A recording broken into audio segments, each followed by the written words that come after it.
For the first time in a long time, Richard Pratt may have a sleepless weekend. Even though his company was fined millions for price fixing, handing over money doesn't scare him. But the cardboard box billionaire is now contemplating something he might not be able to buy his way out of: jail. For fixing prices that resulted in all of us paying a little more at the checkpoint every single time we passed through it. Jonathan Creek reports. The ACCC have got him cold. This scandal is hurting enormously because it gets worse and worse. Richard Pratt is thought to be worth $5.5 billion. He lives here at Raheen, has been married to Jeannie Pratt for 47 years and made lurid headlines for weeks when his long-term affair and love child with Sydney socialite Shari Lee Hitchcock was revealed. To charities, he's a saviour. To the Carlton Football Club, a white knight. But to the ACCC, he's a businessman gone bad. In the spectrum of bad businessmen, he's in the spectrum now, unfortunately. Last year, Pratt was fined $36 million in the federal court for colluding with his competitor Amcor to control Australia's $2 billion a year cardboard box market. The Australian Competition and Consumer Commission then examined what he said in evidence and charged him with lying.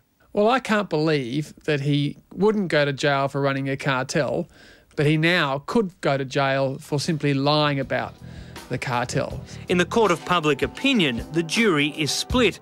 Pratt donates around $10 million a year to charities. It helps nurture a carefully constructed public persona and reputation. A class action against Pratt estimates the cartel with Amcor reaped $700 million. So whose money is Pratt really giving away?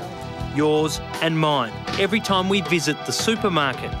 In your mind, is he generous, or is he just giving away money that he's already gouged out of everyday Australians? Generosity is a relative term when you're talking about billionaires. Maybe he could have given much more. Maybe he would have been better off not to break the rules and give less. Business analyst Stephen Mayne is more stunned that Pratt's deal-making didn't extend to the ACCC and the promise of avoiding jail. I was shocked that Richard Pratt paid $35 million in fines and not done a deal to avoid the possibility of jail. In 4 years together, Amcor and Visiboard raised prices by 25%. The Commission will claim the companies divided up the market, and if a client tried to move from one to the other, they would receive an inflated quote, keeping them under control. There was only two companies in it carving up the market in a relatively rich, relatively well-regulated economy, so they had a lot going for them. The whistle blown when Amcor's chiefs rolled over in return for immunity.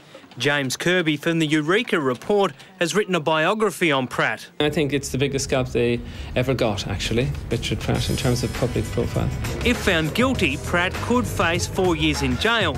But Kirby believes if that happens, another hefty fine is more likely. Pratt today stood down as president of the Carlton Football Club. Removing himself from control of Visiboard may be his next step. It would be an extraordinary final chapter.